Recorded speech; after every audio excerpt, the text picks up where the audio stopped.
আসসালামু আলাইকুম রহমতুল্লাহি ওয়া বারাকাতুহু। আমরা ফরিদপুর জেলার রুশনা লক্ষণদিয়া মারকাজুত তাকওয়া মহিলা মাদ্রাসা থেকে বলছি।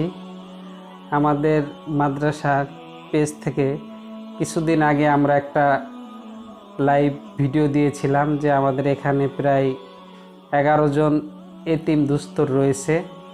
তাদেরকে বিভিন্ন সময় আমরা সহযোগিতা করে থাকি বিভিন্ন ভাইয়ের মাধ্যমে। জনাব মোহাম্মদ সাইফুদ্দিন ভাইয়ের মাধ্যমে আমরা আমাদের ছাত্রীদেরকে কিছু ঈদ সামগ্রী দিতেছি, কাপড় চোপড় তাদেরকে দেওয়া হচ্ছে। তো আপনারা বিভিন্ন সময় মাদ্রাসার দিকে খেয়াল করেন এবং খেয়াল রাখবেন আজীবন। আমরা আশা রাখি যে মাদ্রাসার সাথে আপনারা সব সময় থাকবেন। এবং ইতিমধ্যেও আমাদের মাঝে আরও 2 জন এতিম ভর্তি হওয়ার জন্য আমাদের কোটা ভিত্তিকে আমরা কিছু এতিম নেই। তো আরও 2 জন ভর্তি হবে ঈদের পরে। আমাদের সাথে কথা হয়েছে।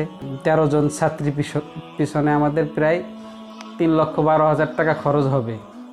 তো আমরা যদি চাই যে আমি একজন এতিমের খরচ বহন করব, তো আমরা এই মাদ্রাসার সাথে আমরা থাকতে পারি।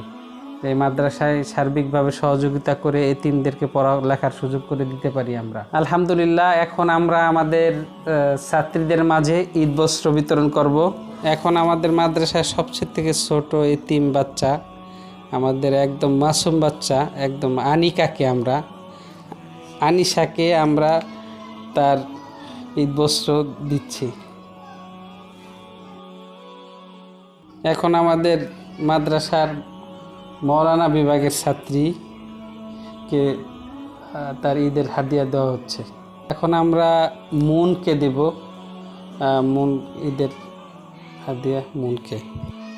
জি আলহামদুলিল্লাহ, এখন আমাদের ঈদের বস্ত্র যে সামগ্রী রয়েছে এটা আমাদের ছাত্রী মোসাম্মদ মুন্নিকে দিচ্ছি। আমরা তায়েবাকে দিচ্ছি হাদিয়া। ঈদ বস্ত্র বিতরণ করব মুসলিমাকে।